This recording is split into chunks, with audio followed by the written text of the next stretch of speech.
Non, mais c'est vrai que c'est important. Alors, sans me faire de chauvinisme, mais le rugby est un sport quand même particulier en termes de valeur. Et je crois qu'on a une génération exceptionnelle aussi à ce niveau-là. Et c'est pour ça, au-delà des résultats, qu'il y a tout cet engouement autour de ce 15 de France.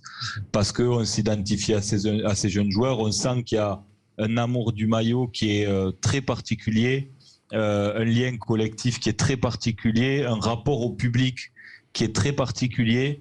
Et donc, tout ça fait que, encore une fois, la performance sportive, elle est au rendez-vous. Mais je pense que finalement, c'est la conséquence de cet état d'esprit et du remarquable travail du staff, parce qu'il faut le souligner, le staff a fait un boulot formidable.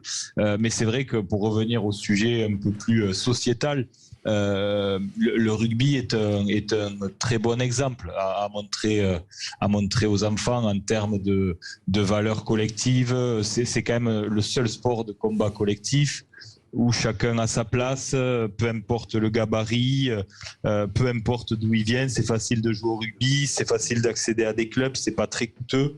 Donc, on attend maintenant que cette Coupe du Monde soit un succès et qu'on retrouve un nombre de licenciés important, puisque la fédération a perdu des licenciés ces dernières années et que tout ça, c'est le nerf de la guerre.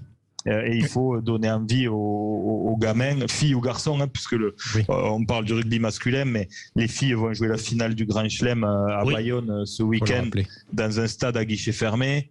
Donc voilà, on est dans une période faste, aussi bien en termes on va dire de talent sportif que de dynamique économique.